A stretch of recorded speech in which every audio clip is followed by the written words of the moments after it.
Moving on, let's review double-acting cylinders and cylinder mounting methods. A double-acting hydraulic cylinder is a linear hydraulic actuator with input and output ports on both the cap and rod ends. When pressurized fluid enters the cap end and the rod end is dumped to tank, the cylinder extends. Conversely, when pressurized fluid enters the rod end and the cap end is dumped to tank, the cylinder retracts. Although hydraulic cylinders innately produce linear movement, pivoting mounts like trunnions and clevises, or clevi, I really don't know the plural form for clevis. Either way, these pivoting mounts allow a cylinder to tip or tilt the load or drive it in an arc. A trunnion mount is two arm-like extensions that come off the side of the barrel. Either centrally or favoring one end, the cylinder can pivot from that point and still extend linearly, but act rotationally because of the pivoting mount. The clevis, in contrast, is a ring-like opening on either the rod or cap end or both. When the clevis is hooked to a point, the rest of the cylinder is free to swing in an arc, or as the name implies, pivot. Most, not all, double-acting hydraulic cylinders employed in hydraulically pitched turbines employ a body trunnion anchored to the hub and a clevis mount on the rod end attached to the slewing bearing. Using the fixed hub as a base, when the cylinder extends, it turns the slewing bearing and attached blade in one direction, and when it retracts, it turns the slewing bearing and attached blade in the other. Now that we've briefly reviewed the primary hydraulic components found in a hydraulic pitch system, let's briefly review some of the pilot-level electrical components you may find coordinating their action. As you're no doubt aware, one of the central principles of industrial control is the division between primary and pilot-level power. Primary components in a hydraulic pitch system are obviously those hydraulic actuators and valves that use hydraulic oil under pressure to do the actual work of pitching the massive blades back and forward. Pilot-level devices, in contrast, are low-power devices used to direct and control the function of the system. At a basic level, high-power primary devices only function at the request of low-power pilot-level signals. While it is entirely possible to use hydraulic pilot devices to control hydraulic primary components, most modern wind turbines use electrical pilot devices like switches and sensors. You recall switches are digital devices that can exist in one of two mutually exclusive states, deactivated or activated. For example, consider a normally open limit switch that, when unperturbed and not struck by some physical object, sends a 0-volt signal to the control system. If, however, the actuator attached to the limit switch is struck by some physical object, the normally open limit switch closes and sends a 24-volt signal to the control system. In this capacity, the limit switch offers a clear and defined transition from one state to another. Is something there, or is something not there? Oftentimes, limit switches employed in modern industrial wind turbine hydraulic pitch systems might be utilized to mark the upper and lower limits of extension and retraction of the pitch cylinder. Operated inside the region marked by these limit switches, everything proceeds as usual. If, however, the pitch system for some reason loses its mind and strikes one of these limit switches guarding the border of no man's land, the system can signal an error or fault and take appropriate action to correct it. A sensor or transducer, in contrast, measures something and outputs a voltage or current signal proportional to the measured quantity. Consider a 0 to 10 volt linear position sensor capable of measuring 0 to 100 centimeters. At 50 centimeters or halfway, the position sensor outputs 5 volts. At 75 centimeters or 3/4 of the way there, the position sensor outputs 7.5 volts, and so on. A common form of linear position sensor employed in a modern industrial wind turbine hydraulic pitch system might take the form of an LVDT, or linear variable differential transformer, or transducer, or a magnetorestrictive waveguide inside the cylinder. You recall we examined these linear position sensors extensively in the Introduction to Sensors lecture, available at the Big Bad Tech channel.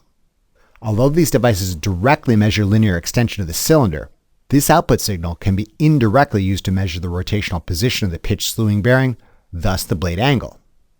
Again, consider a 0 to 10 volt linear position sensor capable of measuring 0 to 100 centimeters.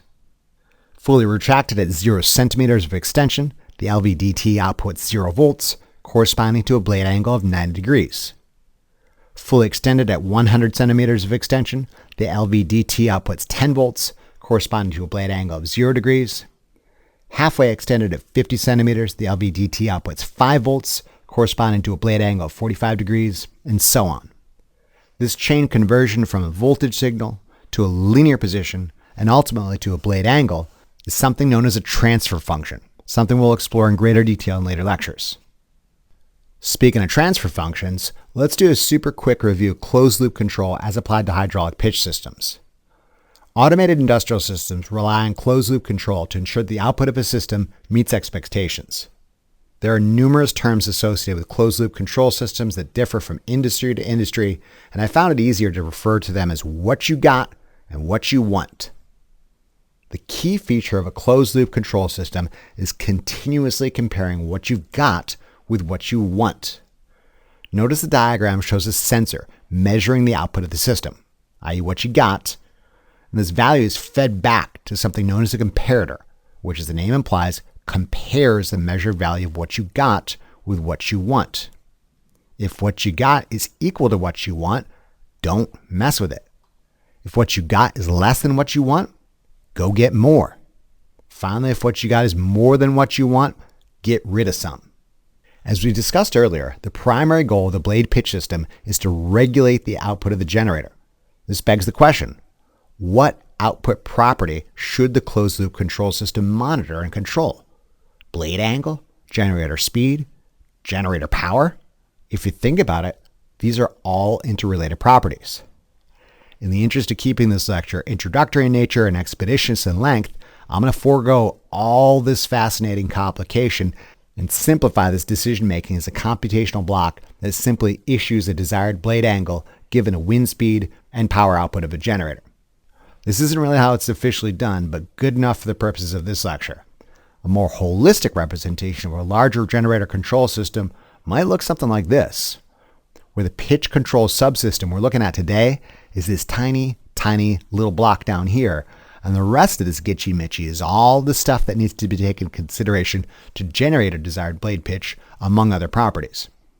Before we close out this lecture, we'll briefly discuss other aspects of generator control besides blade angle. For now, we can make use of this simplification examining closed-loop control of blade position only without a lot of unnecessary nonsense. Speaking of simplifications, the basic primary hardware configuration for a hydraulic pitch system consists of a 4-port, 3-position proportional valve with a closed center feeding a double-acting cylinder, such that when fully retracted, the blade is held at 90 degrees and transmits no lift force to the hub, and when fully extended, is held at 0 degrees and transmits maximum lift force to the hub. Again, this is a simplification only, and I'll come back later to expand upon this primary hardware configuration and add some critical functionality in a moment. Consider a 2.5 megawatt wind turbine operated at the rated condition of 12 meters per second with the blades being held at 5 degrees.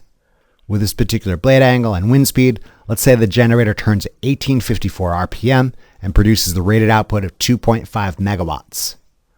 The pitch angle computational block considers all these inputs and generates an appropriate pitch angle of 5 degrees. By comparing what we've got, 5 degrees, to what we want, also 5 degrees, the comparator generates a third signal, error. In this case, what we've got equals what we want, and the error is 0. With 0 error, the controller does not need to adjust the blade angle, and the generator keeps turning at 1854 RPM and producing 2.5 megawatts. If, however, the wind speed ramps up, let's say to 16 meters per second, and at the present pitch angle of 5 degrees, let's say the generator speeds up to 1890 RPM. Given generators operate at peak efficiency inside a given range, 1890 RPM might be outside that sweet spot, and let's say the generator output drops to 2.1 megawatts. The pitch angle computational block considers these conditions and generates a more appropriate pitch angle of 15 degrees. By comparing what we've got, 5 degrees, to what we want, 15 degrees, our error signal is plus 10 degrees. Note the sign. What we've got is 10 degrees under what we want, and the error signal transmitted to the controller is telling the controller to get 10 degrees more. The controller issues a command to the proportional valve to shift to the cross-connect position such that the cylinder retracts.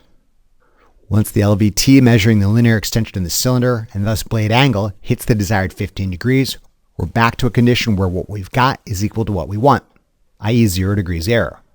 The control system returns the proportional valve to the closed center position and holds the blades at 15 degrees.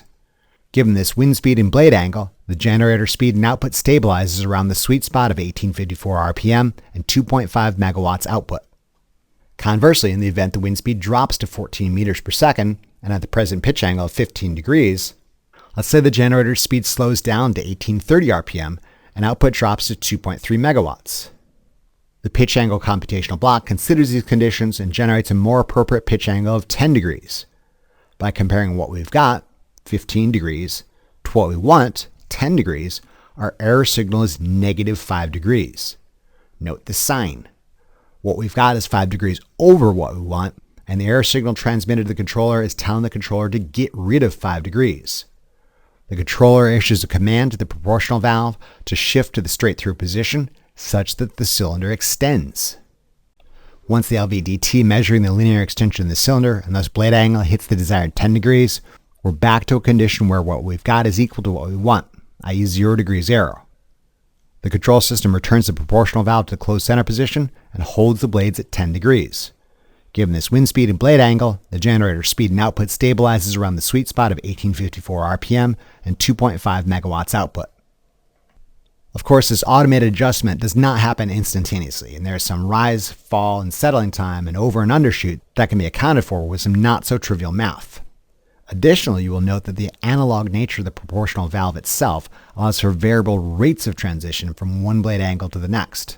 Some larger positional adjustments during gusty wind conditions or emergency conditions, which we've yet to discuss, might necessitate rapid actuator movement, thus full flow, whereas minor angular changes during slowly changing wind conditions might necessitate less rapid actuator response, thus reduced flow rate. We'll explore closed-loop control in greater detail in later lectures. For now, this should be sufficient for the purposes of this lecture. Alright, now that we've done a quick review of primary hydraulic components, pilot level control elements, and discuss closed-loop control on an introductory level, let's take a look at a slightly more realistic representation of the primary hydraulic schematic for a hydraulically pitched wind turbine.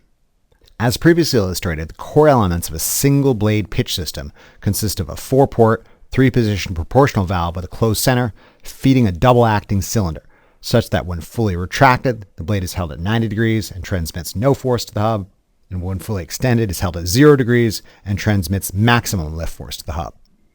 Let's see if we can add on to this basic configuration to make it more representative of something you might find in the field and expand its functionality.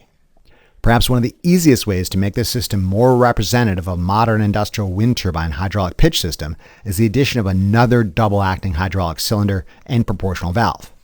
As wind turbines have increased in size, so too has the length, mass, and girth of the blades, making it necessary to use a pair of double-acting hydraulic cylinders working in coordination to change the pitch angle of the blade.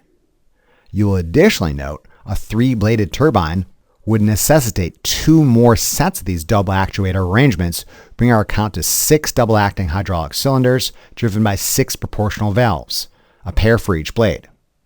As accurate as this expanded representation may be, it is only going to increase the length of time for me to illustrate and describe it to you, since what happens at one cylinder and valve set essentially happens at the remaining 5. For this reason, we're going to limit our discussion to just one set and imagine this extrapolated to the entire system. If you got a lot of time on your hands, feel free to watch this lecture 6 times in a row, but trust me, nothing changes.